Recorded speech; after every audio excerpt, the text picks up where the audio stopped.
Hey, so a lot of people want to know, is now a good time to go solar or should I wait? And there's been a couple different changes in the industry since the pandemic that are very, very important to people who are homeowners, business owners, or any potential solar clients. And I'm going to go over that in just a second.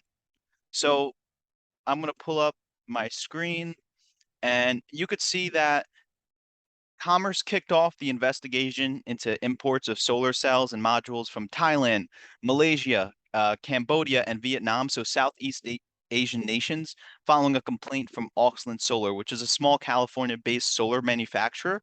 Auxland alleged that Chinese companies are assembling and moving products through Southeast Asia to circumvent the U.S. import tariffs. Now, this happened back in April, and it caused a ton of different supply chain issues and a lot of concerns as far as pricing.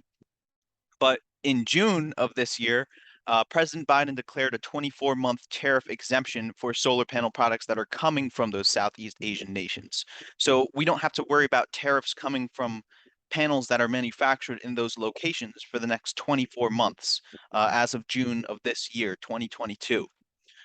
With that being said, most of the panel companies, the major panel companies, are getting their equipment from these locations. So if that was to occur, we would have seen a massive halt in solar installations, and we were already seeing supply chain issues as soon as that occurred.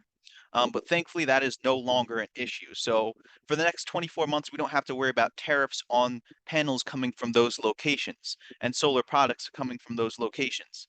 That being said, the other reason why now is the best time to do it is because the tax credit has changed in terms of the federal investment tax credit for solar panels.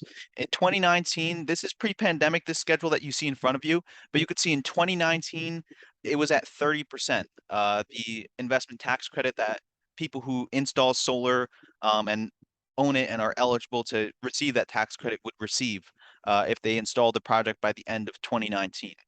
By the end of 2020, it would have been 26%. 2021, it would have been 22%.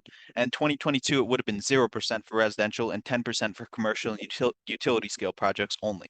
Now, that changed after the pandemic.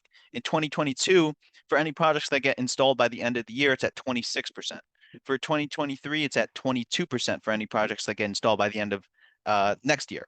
And in 2024, it's no longer available on residential projects, and it's available at 10% for commercial and utility scale projects.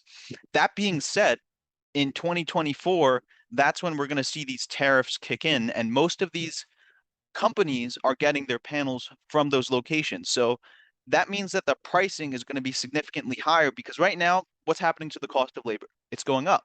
And then we're going to have the incentives go down or be gone by that point. And in addition to that, we're going to have tariffs kick in, which are also going to increase the price.